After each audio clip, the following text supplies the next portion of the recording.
to seeing you after a long gap. Yeah, too long. Yeah.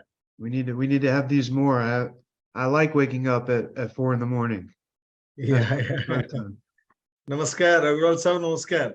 Okay. Good morning. Very good morning. And evening also from India. That's right. That's right. Absolutely. Good evening, Dr. Pani. How are you? Yeah, I'm fine. Namaskar. Namaskar, Karuri sir. Yeah. Good to see you. Great. Yeah. Good to see you, in fact. So it was our last meeting only on, I think, artificial intelligence. That's correct. Yes. Yeah. The draft report is ready. I had shared the report with all the members. I think you have received it. No, the only thing that we received was the minutes of the notes. No, even AI draft report also. Okay, I will check. I'll check that. Yeah, please. Okay. It might have gone to your spam box. May have gone. I will check that. Absolutely. Thank you. I remember I had said. Okay, sounds good. Yeah, please. So good evening, Dr. Mittal. How are you? Good evening. A very good evening to all of you, or maybe good morning to many of you. Good morning. Namaskar. So Namaste is a safer bet for all times. Namaskar. Dr. Sharma, Dr. Mane, welcome. Thank you. Yeah. By the way, Dr. Sharma, are you in Kuala Lumpur or are you back in Cambridge, Massachusetts? Hi. I'm back in Boston, Cambridge. Oh, okay. Because I know you're traveling back and forth. So good to have you. Yeah. Well, Good to have you all. This is being recorded just for everybody's records, and let me make sure it is. Yes, it is. And we already have 50 people signed on. So Dr. Bunny, whenever you want to get started, I think we're ready to go. Yeah, it's time. We can start, ma'am. I think we should start in time. We should start because we have number of speakers and we need to listen them, in fact. So good evening. Hello, everyone. Once again, from Association of Indian Universities, I welcome each one of you to this another exciting and a very, very wonderful subject webinar, that is fostering knowledge ecosystem, role of universities in India and USA, the perspective of the Indian diaspora. I'm sure the webinar today is going to be very, very exciting because we have a number of speakers, and those who have occupied the coveted position in their fields and their experts. So without taking much time, once again, welcoming each one of you, I invite Dr. Pankaj Mittal, Honorable Secretary General of Association of Indian Universities, to share her introductory remarks. So thereafter we can proceed further. Please, madam. Okay, thank you very much, Dr. Pani. And thanks to Dr. A.P. Agarwal from Edify Online for holding this webinar for all our university friends. And you all know that in NEP, internationalization of higher education, has been given a lot of impetus. And the Government of India wants that in India, the internationalization has to be promoted in terms of having, say, more and more international students, international faculty on the campus, opening a Office of International Affairs in the universities. But many a times our universities, though some are very good and are having many, many international faculty on the campus, but many a times, many of our universities are not able to, say, approach many international faculties whom they can be recruiting or maybe employing on contract basis in their universities. So we and Dr. Agarwal from Edify Online, we thought that how to solve this problem, how to give access to the Indian universities to the international faculty, rather to the good international faculty who are really good at their job. So, and when we discussed, it transpired that yes, we can be talking to many of them. Dr. Agarwal has a platform called Edify Online, which is specializing in this particular area, that how to engage with the international faculty. So today, this particular program is basically to talk to many of our Indian diaspora. I've seen many eminent people who are here, who have been invited by Dr. Agarwal for this webinar. They will be sharing with you their experiences.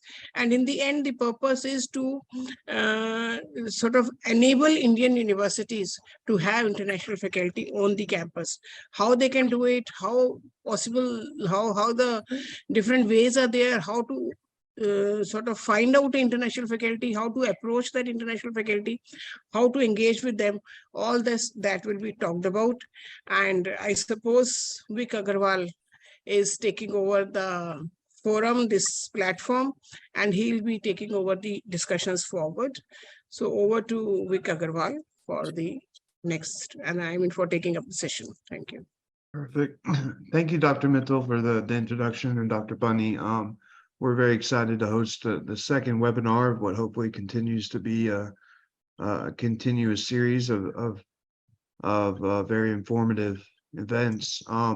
So today I would like to just start by introducing our panelists, many of which have very long and distinguished CVs. So I have summarized them for time's sake. But today joining us, we have Dr. Sanjay Sharma. He's the CEO and president of the Asia School of Business in Kuala Lumpur. He is also professor of mechanical engineering at MIT in Cambridge, USA. We also have Dr. Naveen Nanda, MD. He's a distinguished professor of medicine and cardiovascular disease at the University of Alabama, Birmingham in the USA. Dr. Upender Mane. He's a professor of pathology, surgery, and epidemiology at the University of Alabama, Birmingham, and a member of the U.S. President's Cancer Panel from 2009 to 2010. Dr. Vistops Karbari, a former president of University of Texas, Arlington, and a professor of civil engineering and mechanical and aerospace engineering at University of Texas at Arlington as well. And Mr. Anil P. Agarwal, who is an engineering graduate from University of California, Berkeley, who holds his MBA from Golden Gate University, and he is the founder and chairman of Edify Online. So thanks everybody for joining us. For participants, if you have any questions, please post them in the Q&A, and we will get to them either towards the end of the session, or if they're relevant to a current topic, I'll bring them into the conversation. But the objective of today's meeting, Dr. Mittal said it well, is just to foster the knowledge of this ecosystem that we're developing, created by the NEP 2020 policy. The format of this webinar for those that attended the first will be slightly different. I'm going to pose a few questions specifically to moderators, and then other moderators, other panelists, please feel free to join in the conversation as well. And it should be a good morning for us in the US, and a good afternoon for those in India. So if we're ready, we can go ahead and get started. But so the first question, and this is directed first to Dr. Naveen Nanda and then to Dr. Upender Mane. Said both being part of the India diaspora, you had challenging yet successful journeys to academic excellence. What is it about the U.S. education system that inspired you to pursue knowledge, research, publications, and author books? So I guess we'll start with Dr. Nanda and then Dr. Mane. I think Vic, Dr. Nanda is on a different link. He's not on a panel link, I believe. He just sent me a text. He can hear us. Got you. Well, let's start with Dr. Mane, and I'll deal with that issue then. Okay. Yeah. Thank you. Hey, excellent. And thank you very much, Vic. And also I thank Anil Agarwal and the members of this organization for giving me this opportunity to share my experiences and my views on this very important, timely topic. Can you hear me, Anil? Yes. Yes. Yeah. Great, thank you. Right. What inspired me and why and how I reached this, whatever the accomplishments I had, despite having challenges when growing up. But let me tell you, the most motivating factor is my early life influences by my teachers, right from early stage, early in the sense when I was in middle school and high school. My science teachers, brilliant teachers, a couple of them, they exposed us to the environment, ecology, laboratory-based research in 8th grade, 9th grade, 10th grade. That influenced me or motivated me to take up this field of research. Research is not always biology and cutting the specimen and demonstrating what it is. So the research is actually helped me in developing the analytical skills, how to approach the issue.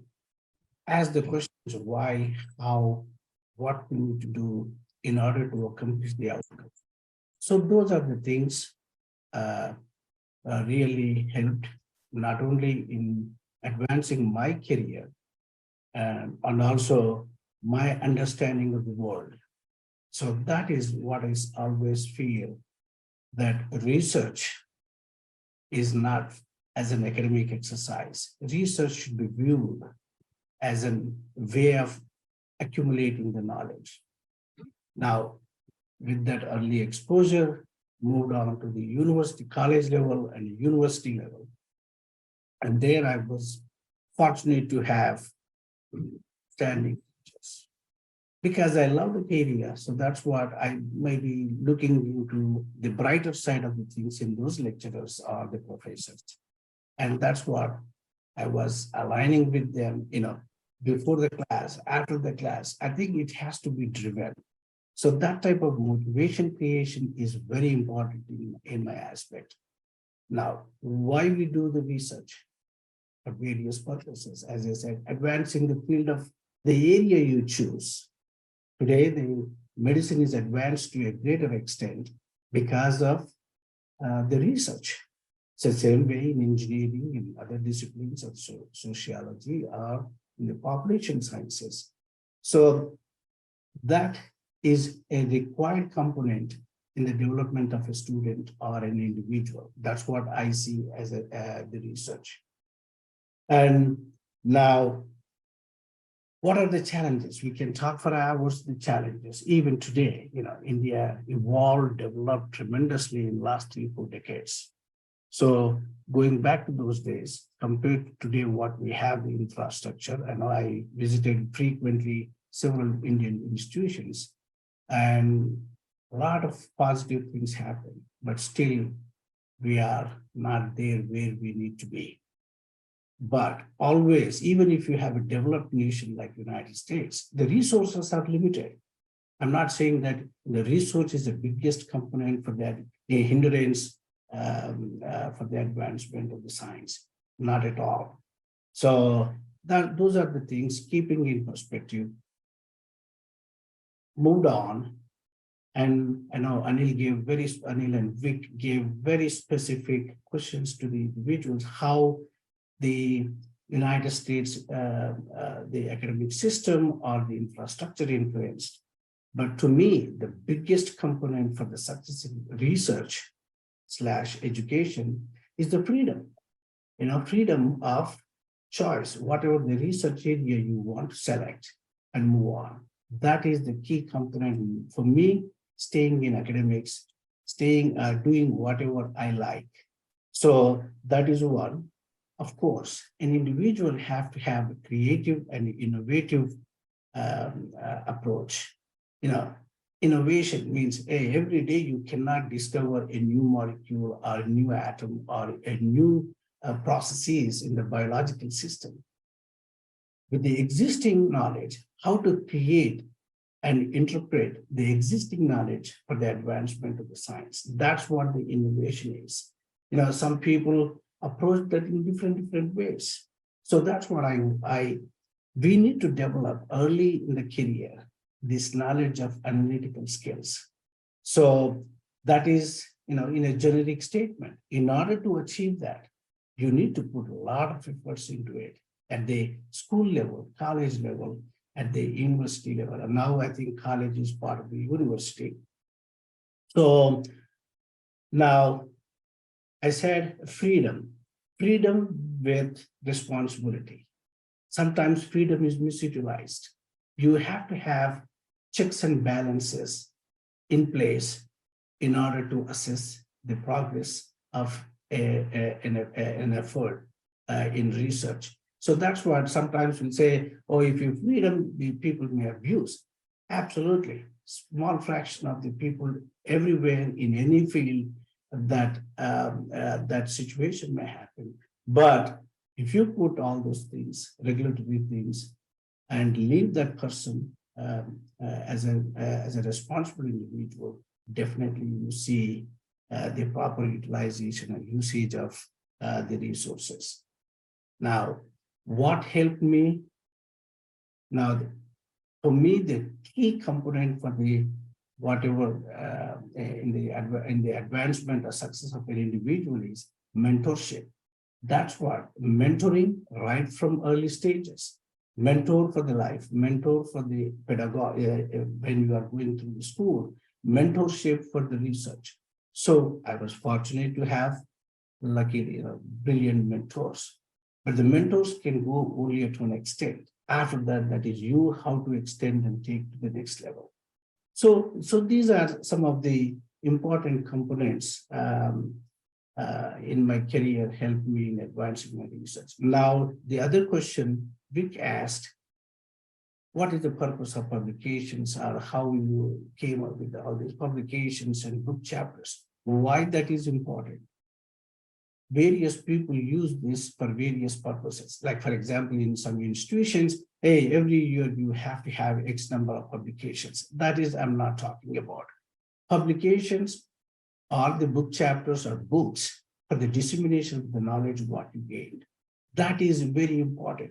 Nothing is trivial in science. That's what every day you cannot publish paper, Science, Nature, and all these high impact journals.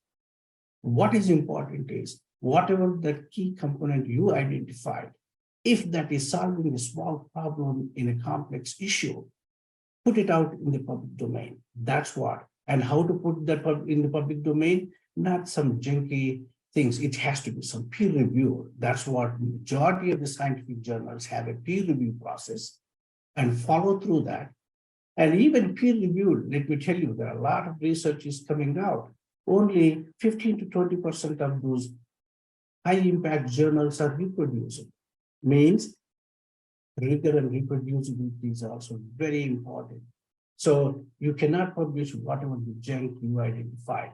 That's what the peer review process is. However, despite all these challenges, we have to disseminate the knowledge of what we gain.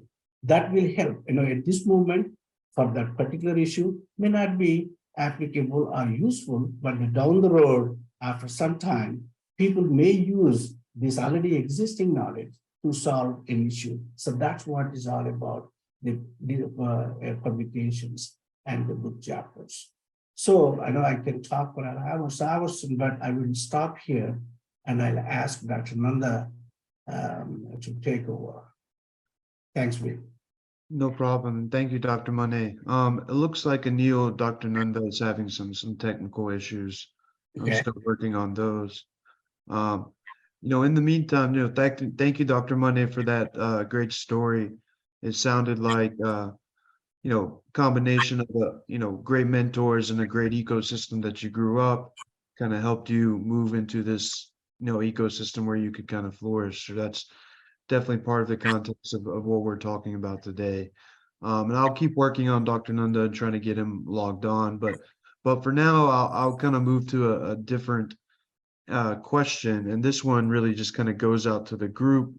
In the NEP 2020 policy, it emphasizes, less on content and more learning towards, critical thinking and problem solving.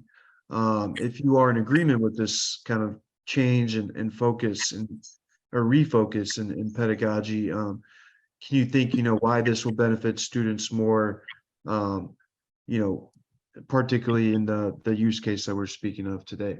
And maybe I can just kind of go around the table on this one, and maybe if or if anyone wants to get started with this question, maybe Dr. Karbari.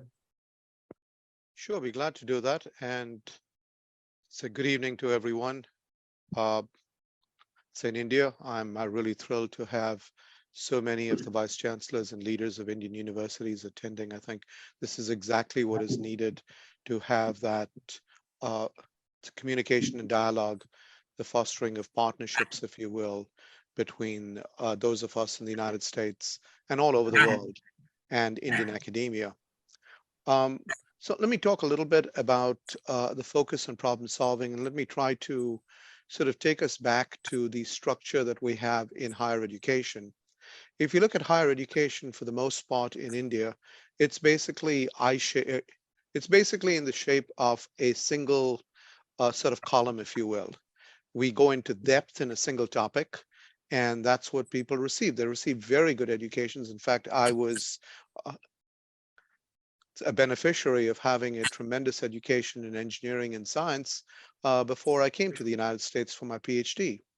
But what India does not do very well, and the NAP has now focused on it, is the focus on integrating knowledge that includes critical thinking, communications, and other skills, bringing it together, which in the United States we have by looking at a T-shaped education system, where you have the broad knowledge in the general education area, if you will, and then the narrow specialization in a single topic.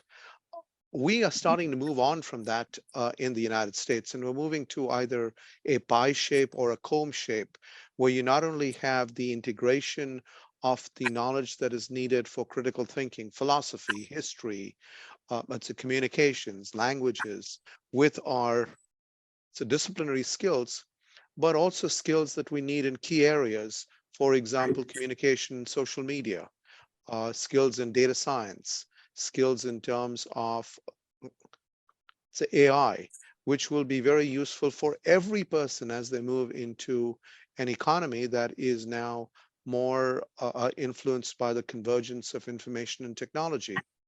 I think this aspect of NEP 2020 is actually laudable, where they've broadened out the scope of what education needs to be, going from just the sage on the stage, which is what is primarily used in India, where you have the learned professor who comes up and then just lectures. There's very little interaction or active learning that's going on in engagement between the student and the faculty member, to something that is more of the holistic growth of the individual, where the individual is actually encouraged, the student, the learner, if you will, is encouraged to learn more, learn broader, to engage in more than rote, let's say, memorization, but to challenge the percepts that are presented in class. One of the things that is actually very, very good in the United States is this flow of information that goes on between faculty member and the student, so much so that the student is encouraged to actually challenge in a very polite way the faculty member and engage with the faculty member in a discussion, thereby taking the level of education to a much higher level. The engagement at that level, the engagement of internships and externships during the education process, the ability of a student to undertake independent research as part of the curriculum and to have active learning and engagement, I think is so very important. And I think that's the part of NEP 2020 that needs to be focused on, not just the disciplinary skills, but how you broaden it. Because at the end of the day, when we talk of new knowledge, and that's what Dr. Mane was talking about, when we talk about the creation of new knowledge, it rarely occurs in a single field. That's a new knowledge occurs now at the interstices of a number of disciplines. So it's so important for us to learn about these different disciplines. So let me stop and let the other panelists jump in as well, and then maybe we can continue the discussion. Dr. Sharma, you have any thoughts on just kind of a refocus towards critical thinking as opposed to more concise kind of technical skills? Yeah, no, thank you. I'll build on what Professor Karbari said. my view, and I've read the NAP document, but I think it doesn't go far enough actually in one respect. And it is that certainly you need to build critical thinking. I think that's table stakes right now. I mean, if you used any of these large language models, if you don't do critical thinking, you're at risk. Your job is at risk, because that's the only thing that remains. But I also think that what NEP ought to do is frame learning in the perspective of problem solving. One of the challenges I see in India, as an Indian, as I grew up in India, I spent 21 years in India, I went to IIT, et cetera, is that we take agency away from individuals. It's always sort of let things go. Let things are the way they are. It's certainly in my time, in the 80s, 70s. Now I think India is in a new place.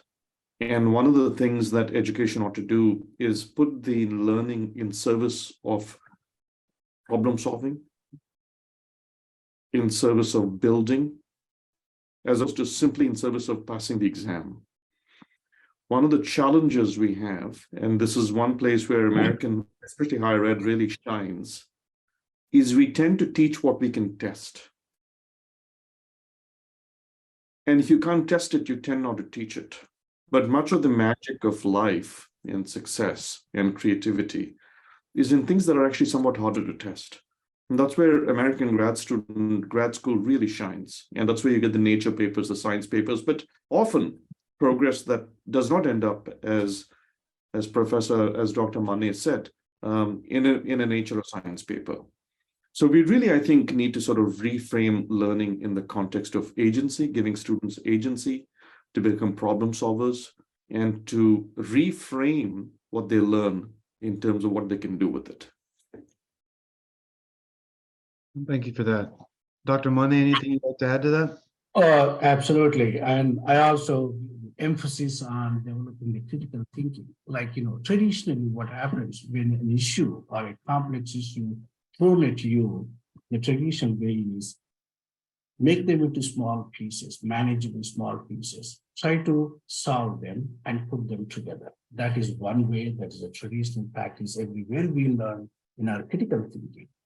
But we need to develop the skills in students through the teachings and learning processes, how to develop the knowledge and skills to link these unrelated pieces to make a sense.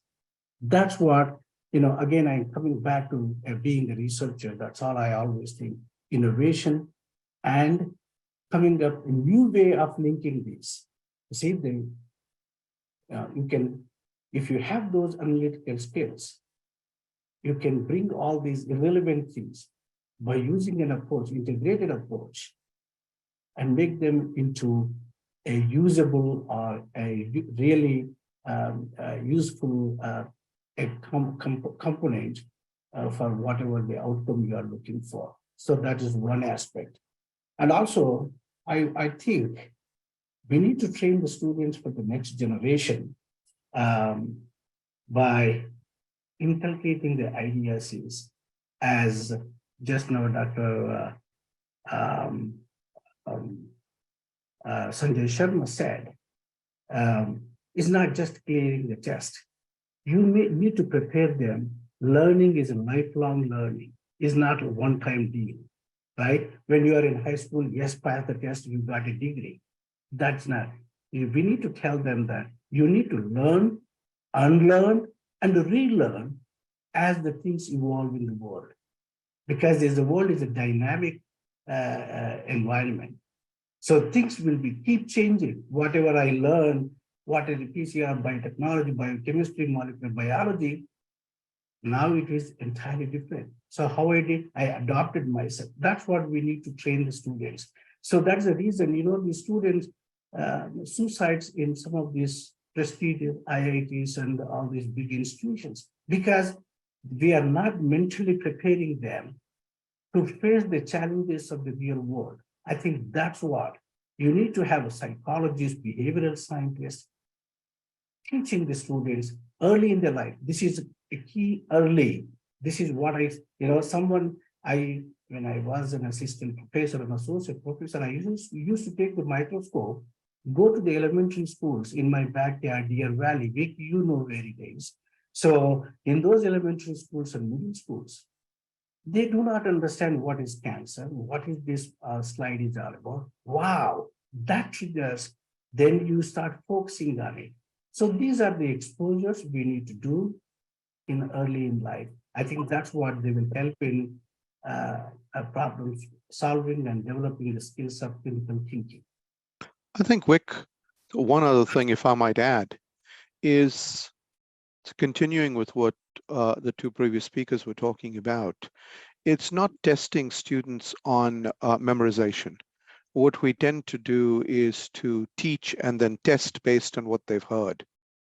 It is really testing on what they've been able to develop by themselves through the synthesis and new knowledge that they're bringing to the forefront. So final exams, tests need to be on what you have learned about the topic and what you bring to the table rather than what the professor has told you. I think that change, if you will, in philosophy, where you're not testing or you're not teaching to a test, but you're teaching to learn. And the focus is on learning by doing, allowing the student to actually learn far more, and the expectation that the student is going to know far more than the faculty member. I think one of the things that was driven home to me during my PhD was all my faculty members telling me very clearly, by the time you graduate with a PhD, you had better know more than we have in your area of specialization. Otherwise, you're not worthy of a PhD. I think that focus on new knowledge and the expectation that the student is going to actually become better than the mentor very quickly, and the mentorship that is given to do that is very important. We tend not to do that in India as much as we should. Just adding a couple things here, and that was great feedback from everybody. From my experience, and I know I'm the only person here with only just a bachelor's degree, but in the US, we have a lot of diversity amongst our professors. And so you get a lot of exposure to different things. And so while academia is a great and valid pursuit, it's not for everybody.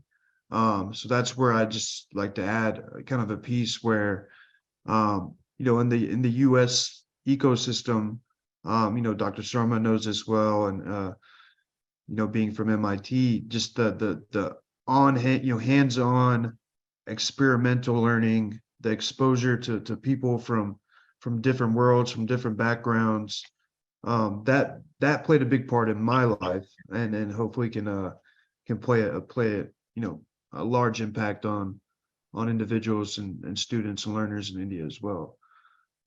Dr. Nanda, thank you. Sorry about the technical issues this morning, but thank you for joining us. It's a great pleasure and honor actually for me to join you. Can I say something now, or? Absolutely. I gave a brief introduction about you before you were here, actually. So, but we did have a question guided in your direction. And Dr. Monday provided some feedback already on his story, but just kind of, talking about the challenging yet, rewarding journey you had from, your towards academic excellence, and, what about the U.S. education system that's inspired you towards, your pursuits towards knowledge, publications, authoring books, and being a leader in your field. Sure, thank you very much. But at the onset, I would like to say that the research, how to do research, and very well, actually was taught to me not in the United States, but actually in India.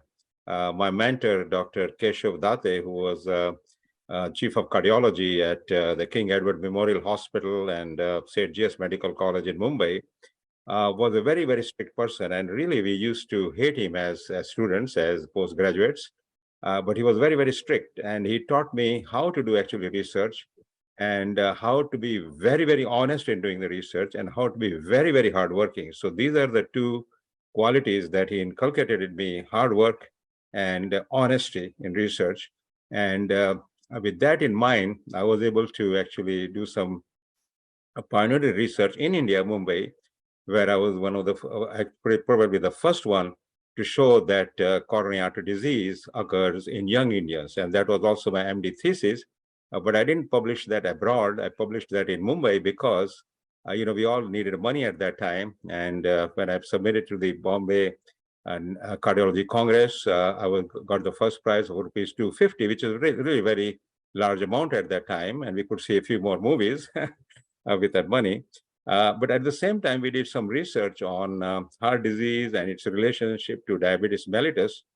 And Dr. Date made sure that we did very, very good work, very honest, very hardworking. And that was published in the New England Journal of Medicine, which was really at that time, and even now, the most prestigious medical journal in the world. And to tell you the truth, after I published that research in New England Journal of Medicine, I've not been able to publish any other paper in that journal ever since I've been in the United States. So that with that in mind, I was selected to become a fellow at the National Heart Hospital and Institute of Cardiology in London, because that's where we all went there at that time. That was the Mecca for learning cardiology and practicing cardiology. And when I was there, one of my new director of cardiology at the institute told me that United Kingdom is no longer the Mecca. You really have to go to United States, and that's when I went to United States. And also, of course, when it comes to research, it's also very, very important to be at the right place at the right time. Since I got trained in cardiology in India, I had to repeat my cardiology training in England, and then again in the United States, I had to repeat it. At that time, I saw that one of our attendees, one of the physicians in our institution, was using a sound probe to look at the heart, the ultrasound probe. And I got interested in that. And that time, there are 4 heart valves, and only 3 heart valves actually could be detected by that ultrasound. But the 3rd, 4th valve, the pulmonary valve, there are mitral valve, aortic valve, tricuspid, and pulmonary valve, was not detected. It was felt that it was under the lung by South African cardiologists, that you could never get it. And it so happens that as a trainee in cardiology, I was looking at some autopsies and discussing things with a pathologist. And he said, no, the pulmonary valve is not under the lung. Part of that is outside the lung. And if the heart is a little bit dilated, you'll be able to see that very well. So I and my mentor, under whom I was training, we went there and we tried, and we found that pulmonary valve. And that actually spurred the growth of ultrasound in cardiology. And that is what we use now. It's an integral part of ultrasound. It's very cost effective, very cheap compared to the other techniques, and very, very accurate. And that's what, so we found that pulmonary valve, and that's how the whole technique of ultrasound grew.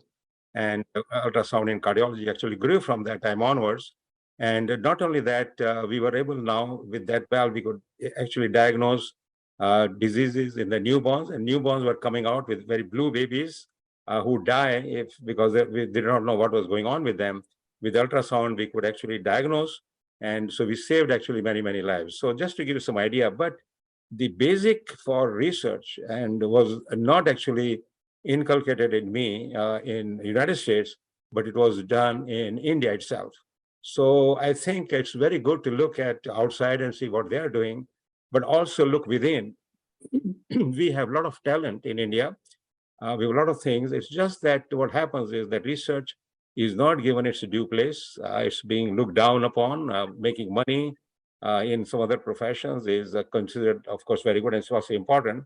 While in the United States, if you do research and you are good at it, you are actually recognized, you are promoted, you are given due recognition, and also you are given due financial compensation, which of course has to be very important. May not be as financial compensation as you get in private practice, but still good enough compensation, which I'm not sure now, but at that time was very much lacking in India, where, if you do research, you looked up, well, this guy is no good. He's not good for practicing, and therefore to do practice, and therefore he's doing research. and there's no recognition. So just to give you some sort of an account and also tell you a little bit of my story in the United States. And as you know now, I'm considered, I mean, by many institutions throughout the world as one of the fathers of modern echocardiography, and also was recognized by the United States, got this highest civilian award, the Ellis Allen Medal of Honor, which actually, when it was given to me, there were only 3 people in Alabama who had it. One was the very famous Rosa Parks, who, as you know, was very, very active in the civil rights movement, and another industrialist got the award, and I was the 3rd one to get this highest award from the state of Alabama in the United States. And then, of course, I continued my research, and I have now over 1,000 publications, almost over 150 original publications, and a lot of that are research. Also, I was able to introduce something like a color Doppler technique in the United States, the first time in the University of Alabama at Birmingham. That's also an interesting story, because when I introduced that, I needed people to help me develop that technique, because we were the first one in the world, in the country, I mean, in the United States, to develop that color Doppler technique, which is very, very well used now, very much, very extensively used now.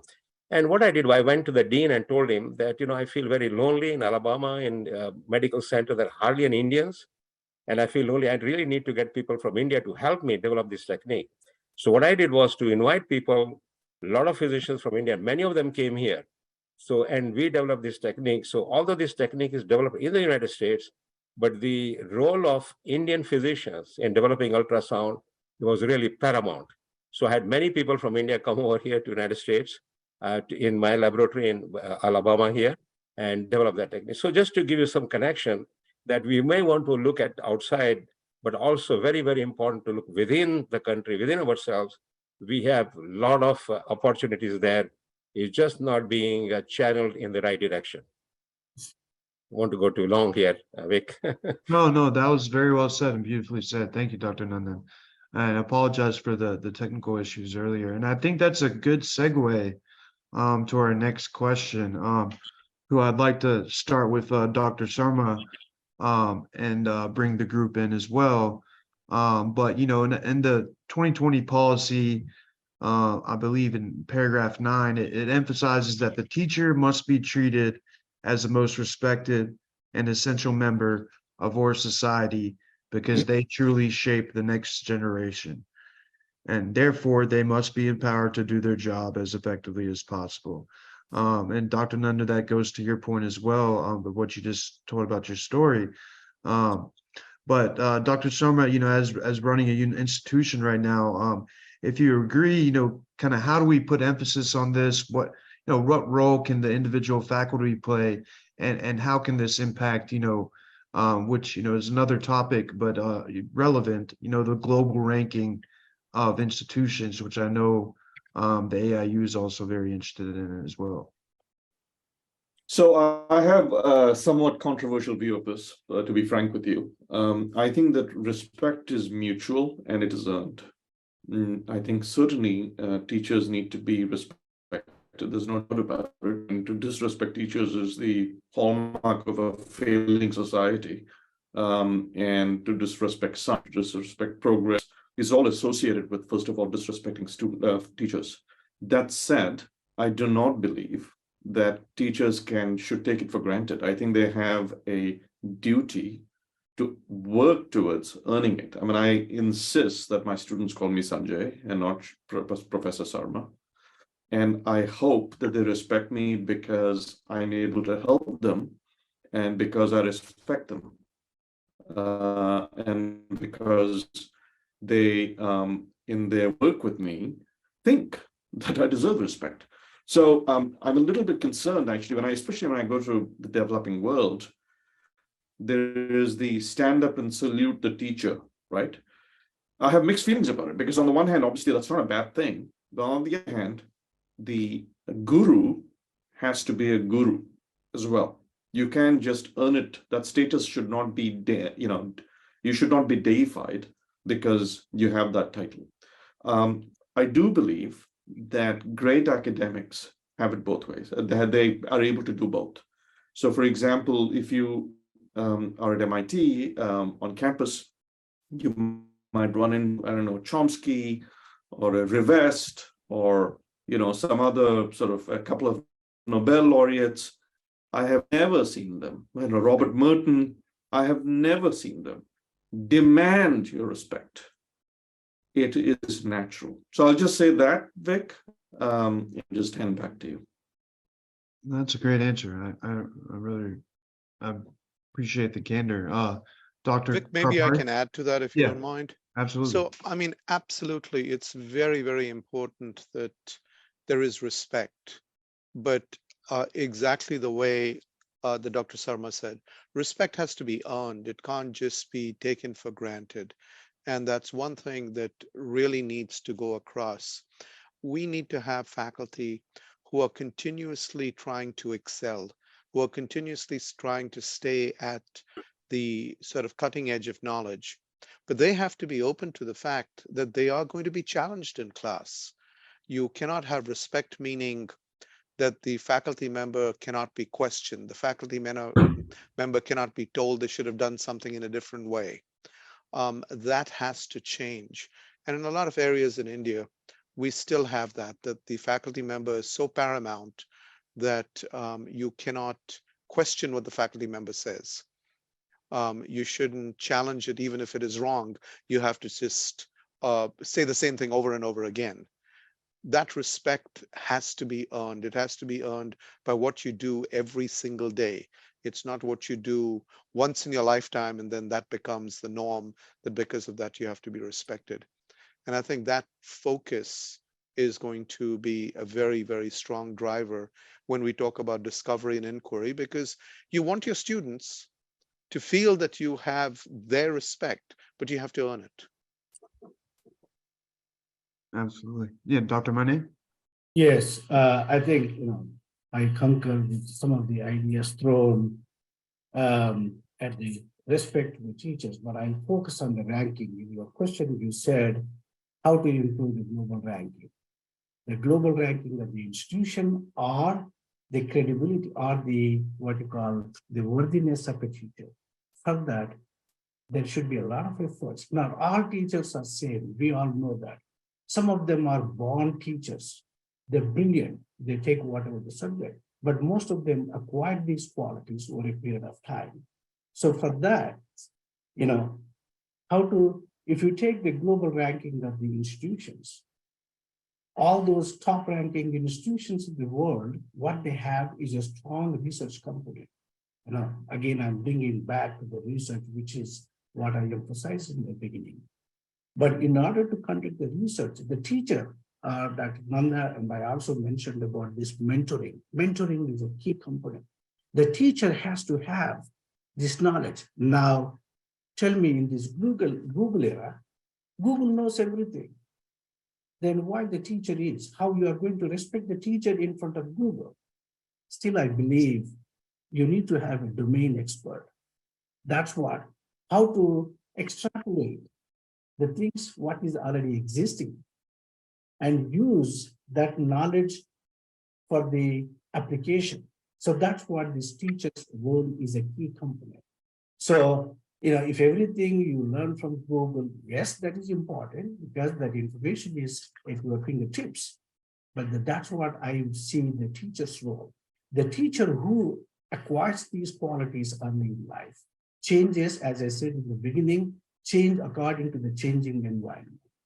And absolutely, the teachers will be automatically respected. The other thing is, again, this is for the leaders. I know there are some of my friends and colleagues are vice chancellors now. They are attending this. And I'll take an example that how to retain and recruit these brilliant teachers. Never underestimate those, or someone stays at one place because of various other reasons. But that what happened? Oh, this guy is not going to go anywhere. Just ignore. No. If for me, that teacher who acquired a lot of knowledge in that environment, given that environment, what is it, Kashmir or Kanyakumari, Andhra, Delhi. So that person knows more about the local culture, integrate with that learning and teaching. That really, what you call the cultural competency to that environment, meaning you are teaching some of the concepts, taking the examples locally applied, that can be done by that local teacher. So that's what I see. These are all ingredients which are contributing at the end of the day for the global ranking. And the last statement is, hey, IITs are one of the best institutions in the world. I still remember 20 years ago, Barbara Walters, 2020, she had a program on CBS. She said, one IITian is equivalent to MIT and Harvard students. It means what? That much recognition and value we have for IITs. Why don't you learn from the IIT institutions and apply that? I know they are congressional, the parliamentary regulated special status they have, but apply some of those techniques in your local universities and colleges to encourage the students, teachers, so that way teachers will be updated. It's not going to happen. They have their own family issues or the teaching, they're 9 to 5, but there are some, those go out of the way, and those are the people who need to be recognized, awarded, rewarded, and retained. I think that's one of the ingredients for the that will help in global ranking. Back to you, Vic. Awesome. And no, just to add to that, just an observation. Obviously, I have the least experience here, but you know, in the US, you see a lot of the highest rated universities being the ones most open towards collaboration and towards working alongside other colleagues. So there is a, and you know, Anil can speak to this in his closing statements, but you know, there's a level of humility there amongst colleagues to reach kind of a joint purpose, and it benefits, you know, multiple universities, you know, kind of working alongside each other. I know, you know, UAB, Dr. Mane, Dr. Nanda, there's a lot of cross-functional collaboration, a lot of teamwork, and Dr. Soma and Dr. Karbari, I know you've seen that in your backgrounds as well. But no, thank you very much, everyone. Just, I think we have one last question and then closing statements. I think have about 30 to 40 minutes left. So this question is for Dr. Karbari. So Dr. Karbari, in the NEP 2020, section 5.15, continuous professional development emphasizes teachers to be afforded opportunities for self-improvement and to learn the latest innovations and advances in their professions. So in your opinion, can this be achieved with the improved interconnectedness between Indian and international faculty? So I think the answer is yes, definitely, but I think we need to take a step back as well. We tend to think of everything as being international, that something cannot be done unless it is international. Well, the first thing that has to be done is the faculty member themselves have to feel that they need to constantly learn. Whether it is international or not, they need to actually learn and take their knowledge level up every time, which also means that the university has to give to the faculty member the time and the ability to spend on constantly refreshing their knowledge base and learning more. But so that said, there are tremendous ways in which, especially in a sort of post-COVID universe in which we are now, for faculty to actually collaborate, not just with the physical trips, which are very, very important, but also doing this across Zoom, across the ether, if you will, with a collaboration that so many of us now do because we're able to keep in contact with say colleagues across the globe. I think it's important for us to look at that in terms of three different areas, if you will. Let's start with teaching, since people at least start looking at teaching, research, and then impact and outreach. Let's start with teaching. We all learn in our own disciplines, but our students can actually benefit from having significant exposure to people in other areas or other specialties, even at the undergraduate level. And I think it's important for us to be able to bring that to bear with the collaborations that we can have online by bringing international faculty of repute to our students. One of the difficult things in a pre-Zoom era was to actually coordinate a visit of a visiting faculty member to come and talk in your class. We had to look at days, we had to look at times. They came for half an hour to an hour.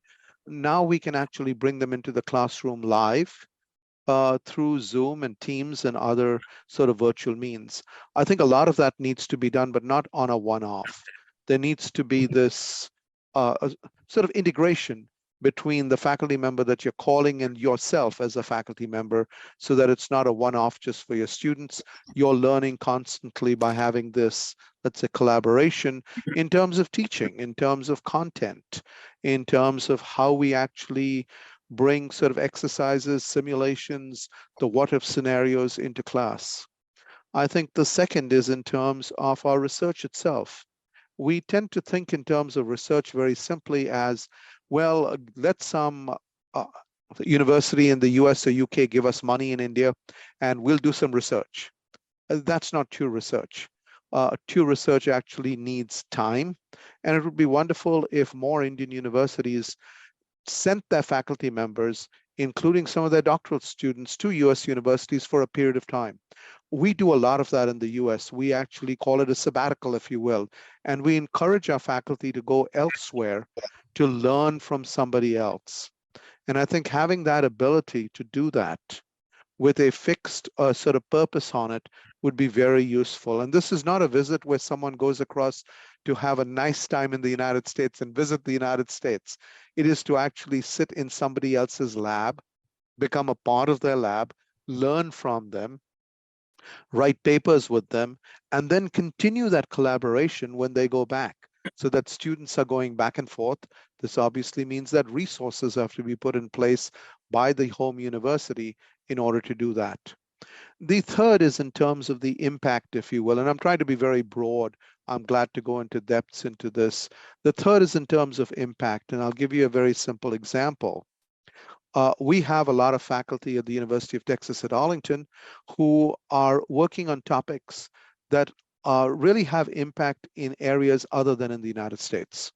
So we had set up research collaborations, for example, with the government of Bangladesh, where those working on health areas that were specific to that area, or those working in the area of infrastructure, or those working in the area of floods, would actually work with colleagues in Bangladesh and go back and forth. And their faculty who did not have a PhD actually came to the University of Texas at Arlington to get a PhD, but working on a topic that was germane to Bangladesh. And they went back and worked on that research in Bangladesh itself, with our faculty then advising them and going across. I think a lot more of that needs to be looked at, where you can look at the impact of the research in terms of building up human capital. More and more what we need to look at is not just looking at physical interaction, but looking at interaction virtually. We should be looking at in India, how do we bring the best faculty from universities across the United States, across the world, so to speak, to actually teach in courses side by side with our Indian faculty? How do we have them co-teaching, for example? How do we have them sharing a class and bringing that for our students? I think that's a lot of what Edify Online has done in the past, but I think that is becoming more and more common in the US as well, where a class is taught by the top experts across the field rather than just by one person. And I think those opportunities are tremendous. Just on that note, there's a relevant question that came in on the Q&A. How can we work to make our programs, more multidisciplinary or interdisciplinary as opposed to just one discipline? I'll kind of leave that open to the group, and Dr. Karwari, if you want to lead with that. So I think the first thing we have to understand is multidisciplinary, interdisciplinary, cross-disciplinary are nice buzzwords. They don't happen by just bringing two people together to say, if one person's from sociology and one from engineering, if they get together, it's automatically interdisciplinary. You've got to actually build an ecosystem that allows you to go across these bounds such that something new is going to come out at the other end, something that these two people by themselves could not have done. And so what we have tended to do is actually allow new courses to be built, where the courses are across the disciplines. Let's take a simple case in the civil engineering field. There's a lot of work that is done in transportation, and there's a lot of focus on how we provide access to different parts of the population. whether those parts of the population are because of age or demographics or across the city. So when we started looking at that in let's say, multi and interdisciplinary way, we actually brought together faculty from the School of Social Work and faculty from the Department of Civil Engineering to look at a problem together in terms of why is it that our transportation systems are designed in the way they're designed, and how do we redesign them for access, not just in terms of a civil engineering profile, but from a sociological profile. How does communication take place, and how do we transit from one point to the other, a sociological perspective of services, and using that to come together for a new way of looking at it, rather than just saying, okay, put two people together, teach a course, and then you're over and done with. I think that's going to be very important. But I think what that also requires is the reward system for a faculty member. Generally, you are rewarded by saying you will only publish in the mechanical engineering journals. Well, if you're truly doing, let's say, interdisciplinary work, some of my work, for example, is in the dentistry area looking at new materials. I'm going to be publishing in journals that have to do with dentistry. And if I wasn't given credit for that, because it wasn't in my specialty, then interdisciplinary work would not work at all. And therefore, we've got to look at how things are done, not just in other fields, but also by teams. We have this tendency across the board of saying that you are going to be given a credit because you've done it yourself. And doing it as part of a big team doesn't count because you've only done a small part of it. More and more new knowledge, research, and advances are going to be made by large teams. And the medical field has done that extremely well. We need to be able to learn from that as to how do these large teams, especially from different fields and from different institutions, how do we still count that for credit for the faculty member as they go up? Because that's going to actually incentivize where you can have inter and cross-disciplinary work, rather than just saying everything needs to be interdisciplinary. That becomes a whitewash. Absolutely. Dr. Mane, you had something to add? Yes, I completely agree with Dr. Kalbari. And I'll give another example to explain the same concept, transdisciplinary or interdisciplinary applications in biomedical research. My area of research interest is cancer research. I'll give you some examples. I'm a trained, as I said in the beginning, molecular biologist, biochemist, immunology, all the stuff. However, for the last 18, 14 years, I run a NIH, National Institute of Health, funded a large program project where we integrate. I'll give you an example. Cancer, what is early detection is a key for reducing the cancer burden. So what we did, we integrated this with the community leaders, behavioral scientists, right? Those people go to the communities and, education intervention, prepare some sort of pamphlets, templates, go to the churches and the barber shops where these minority or underrepresented minorities are accumulating, educate them. Sir, ma'am, you are 45-year-old or 50-year-old, 60-year-old, just go for this screening, that screening of the cancer. So we brought those community leaders, navigators, linked with the gastroenterologist, for example, this colon cancer, and do some testing in the field when they are having some sort of symptoms or indications that there is a malignancy developing. And those individuals are brought to the gastroenterologist, did the colonoscopies, then identify the cancer, then sent to the medical oncologist, surgical oncologist, medical oncologist, pathologist. Look at it. These are all medicine or biomedical research experts, but you are working with in an integrated way to accomplish that one task, early detection of cancer and the subsequent events. So this is transdisciplinary. I completely agree with Dr. Kalbari that who gets the credit when you're running these large programs? That is the biggest issue. We are all ambitious. We are all driven, and we seek this attention that, hey, me. Actually, what worked for me in these establishing collaborations and running this with several institutions over 2 decades is you give more and seek less. That type of attitude I approach. I work with medical physicians. They don't even, sometimes, hey, you're a basic researcher, phenomenal, I don't have time, right? I understand, but there are some motivated physicians who are really interested to do this academic research. So that's what, it depends on the personality. You need to develop those skills, how to work with the different disciplines, experts of different disciplines. That is not going to be taught in textbooks, not going to be, but you can learn from examples. So that's what, those are the things you need to have, give the credit where it is due. And most of the times the leader takes the credit, but actually it's a team effort. And that's what the good leader versus an average leader is, giving the credit where it is due and putting that on the team effort. So those are some of the comments how to accomplish or conduct the transdisciplinary or interdisciplinary research.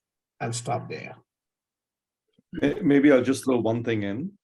I think good research outcomes often result from interdisciplinarity, but forced interdisciplinarity does not result in good research outcomes. So in other words, I don't think we should force interdisciplinarity. We should facilitate it. And if you're trying to solve a problem, it'll happen naturally. Yeah, I think it's really very important to have this interdisciplinary communication and collaboration, just like Dr. Karbari, Dr. Sanjay Sharma, and Dr. Mane mentioned. For example, right now we are looking at artificial intelligence, using artificial intelligence in the medical field. It's really a challenging field, and we really have to learn many new things and collaborate with many people. For example, I've been collaborating and talking to my nephew many times when I don't understand many of the terms that are used in artificial intelligence, and also some of the epistemological concerns that one has. So that's very important. Just to go back a little bit about the teaching, I think I always tell my students that, or my postgraduate physicians, that when I teach them, at the same time, I learn a lot from them, because they ask questions and you start thinking. There are some questions where we are not sure what the answers are. So that really inspires you to do more research, to look more into some of those directions. So when you teach, you are not really benefiting your students, but at the same time, you are actually benefiting yourself a lot more. And this happens a lot when I travel to India, giving lectures at the various conferences. The students, the questions from the students really inspire you, make you look into so many different directions. And as a matter of fact, I remember once we had some of the postgraduate students that we were having, we were giving their farewell dinner because they had completed their course with me. And he mentioned to my wife at the farewell dinner that I'm really now master of this technique. And my wife said, my God, that's very great, because when I talk to my husband, he says he's still learning. He's still not mastering the technique. He's still learning about that. And also when my physicians come, talk to me, I always tell them that, just like as I get used to your Mexican accent or the Southern United States accent, which is very different from the Northern accent, you really have to get used to my Indian accent also. And I think that becomes also very important. You really have very good, collaboration, very good relationship with your students, not thinking of them as your inferiors, but almost as your equals, because they teach you as much as you teach them. Thank you. Great feedback. There's one more question that came in the Q&A, and then I think I'll move it towards closing remarks with Anil. But it was asked, they're the IITs in India with the high funding. How can some of the lesser funded universities in India, improve their ranking, improve their status, and do this in cost-effective ways? And hopefully, we're kind of introducing some of those concepts here today. But I think that's a good question to end on, and then I'll leave it to Anil to kind of close things up. Vic, before we make these closing comments, can I make a couple of comments on the fourth question you asked? Yeah, absolutely. Related to self-improvement and the professional development. Yeah. Only small points. That is, suppose in a university or college or in an institution, if some program is highly successful, working very well, as long as those experienced teachers are there. One day, everyone has to retire and get out of the institution. But what I suggest, archiving and digitizing those documents, or storing that information, or getting those interviews conducted by those folks, digitize it, store it. Record keeping is very important, and use that to train the next pool of teachers coming into that program. That's what self-learning and continuing this progress. That's one comment. The other comment Dr. Nanda said, that's absolutely right. Now artificial intelligence, all this technology integration is taking place into different areas. But if I were you, in this challenge, how to survive, not survive, how to take this to the next level is take this artificial intelligence technology to improve the cognitive skills or the social emotional skills in the students. Those are not done by the artificial intelligence. So that's why if I were you, utilizing this emerging technology for the improvement of the students. So that's what we need to use them for developing cognitive features or skills, social and emotional skills. And stop there, then we go to the next system. Oh, absolutely. Thank you for that. Well, Neil, I might pass it on over to you for some kind of final remarks, and then we can see if there's any Q&A left, and then kind of go from there. Yeah, absolutely. So before I thank all the panelists, I actually want to go back how the company Edify Online was formed. And it was in 2015, 22nd December, I met Dr. Sarma in Cambridge, MIT. And the reason I say that is very important, why Edify Online was formed. Dr. Sarma, who's here today as a panelist, was the reason where I am today. There were a lot of doors shut at the time when we started talking about that someday technology will enable interactions between faculty around the world. And most of the people, even in the United States, were skeptics at the time that it's never going to work. And I met this guy, Dr. Sharma. I had a huge presentation of about 30, 40 slides. He was a little late in his classroom. It was dark, it was raining. So he came out of his class, he apologized. He said, Anil, do you mind crossing the street and we go have a cup of coffee? So in the rain, we went out and had a cup of coffee. He said, I don't want to see a presentation. I want to see what's in your head. And his thing was, and it ended up that, okay, this is a great idea. The technology will enable a lot of interaction around the world. So thank you, Dr. Sharma. You still remain my mentor for starting the company. All throughout this discussion, what I noticed is that interaction is powerful as long as two knowledgeable, smart people are interacting. Some know more, some know less. Somehow that interaction becomes very powerful. And I'll tell you why I say that even if you're in India and you're from a smaller town, you don't know anything about Mumbai or Bangalore, that's a bigger town, or Hyderabad. But when you meet somebody from those towns and you interact, your exposure already starts. Your learning already starts. So the real function of Edify Online, when we started this, and this is Dr. Sharma's, I call him Sharma, but it should be Sarma,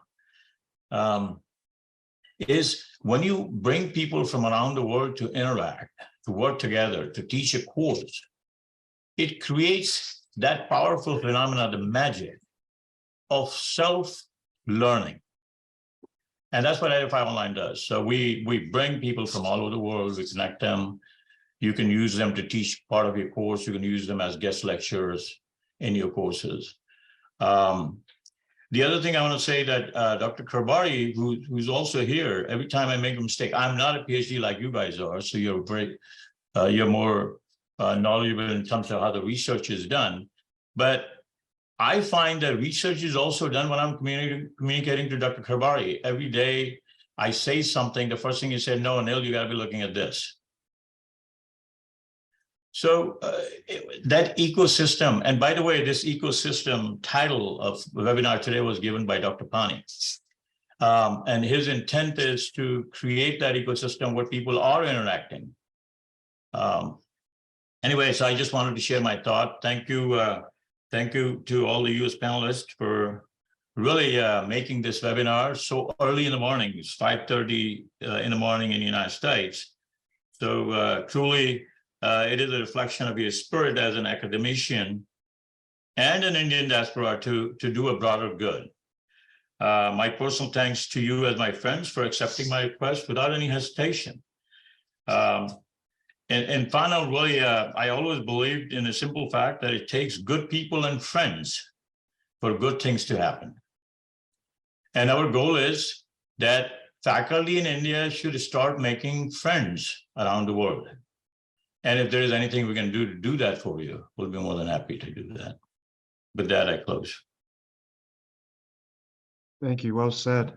Dr. Pankaj or Dr. Mittal or Dr. Bunny, anything you'd like to add before we close for the day? I will say something. First of all, I should apologize to all the Indian diaspora sitting in USA, talking to all of us at 5:30 a.m. in the morning. My apologies.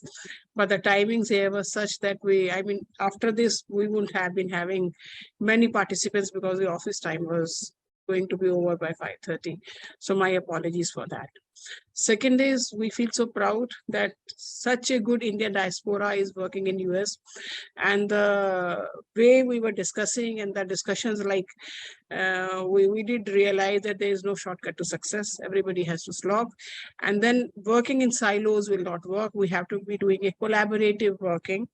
And out of these two, Dr. A.P. Agarwal, we have been talking to in earlier meetings also. Dr. Sanjay Sharma, if you remember, we had you during COVID. And during COVID, you had a very good lecture from you was given to all our AIU vice chancellors, and it was very, very, they were very appreciative of the lecture you gave. And Dr. Vistap Karbhari is now a regular feature in most of our conferences. So special thanks to both of you, and thanks to Dr. Nanda and Dr. Mani for being here at such a early hour. One thing I want to share with the participants is that the Indian Network of International Higher Education, which has been made or established by AIU, is basically a network to help those who want to internationalize, but they don't know how to do it, whom to talk to, whom to collaborate with, how to engage a foreign faculty. So there are some who are very good at it. For example, there's Jindal University in India, which is having something like 500 international professors. So there are universities who are already having it, but we are for those who do not have it but want to have it. So this was a proposal which went to our governing council, that Edify Online is a platform which is ready to share with us the international experts. So our universities can engage with the international experts. And one important thing which came out, Dr. Agarwal, during the conversation was that if international faculty can help our universities, our faculty can also help the international universities. So therefore, in the database of Dr. Agarwal of Edify Online, we should be putting some of the Indian faculty also who are willing to participate and contribute, but of course, after ascertaining their standard or the quality. So the quality Indian faculty should also be on the Edify Online. And I'm sure he'll agree to that because he's having a database of experts from all over the world, and they are going all over the world. So that is how some of them will come to India. So great interacting with all of you, and great connecting with Dr. Agarwal. And we are sure that our Indian universities will be benefiting a lot through Edify Online for engaging, especially the international experts in their universities. Thank you very much. Thanks a lot. Dr. Pani, if you want to say something. No, Mom, already you have given thanks to everybody. I can join hands with you only, expressing our gratitude to the Indian diaspora, the coveted people, and really early in the morning sitting in this webinar and interacting and giving us very, very important and informative things. It's it was exciting session to listen to all of them. So we are grateful indeed to Dr. Vistap Karbhari Sahab, who has been a regular feature, as you said very aptly, in many of our programs, many of our events. And thank you, Dr. Karbhari. And many thanks to Dr. Upendra Mane sir for being here with us. And of course, Dr. Nanda, Dr. Sanjay Sharma, we are grateful indeed for your presence here today. And I think in future also, we would be requesting you and expecting also to help us, to support us in our further endeavors. And we are grateful indeed to Anil Agrawal Sahab, who has been a good friend. Internationally, he has been doing a lot of activities, and one of the activities we are also organizing with his support with Edify Online. So express gratitude and many thanks to Vic. Vic marvelously, nicely moderated with the pointed and sharp questions, and everything has gone very well. I'm sure the participants must have been benefited with the information shared by our guest speakers. So with this, I really express gratitude to each one of you for joining us today and making it a humongous success. Thank you, everyone. Thank you all. And It's a then pleasure. Thank you. I think there are, some additional questions are asked, but I think we're at the end of time. Is there anywhere we should guide additional questions from this webinar? I think, Vic, if anyone wants to contact at least me, and I'm sure the rest of the panelists might also agree, just send it to our email addresses and we'll be glad to. I mean, this is the interaction we're talking about in terms of the interaction that needs to take place. It's not a one-time, it's continual. Just send it to my email address and I'll be glad to engage with anybody. Absolutely. And what I'll do, I'm not exactly sure, but my email address is Vic, V-I-K, at edifyonline.com, EDIFY online.com.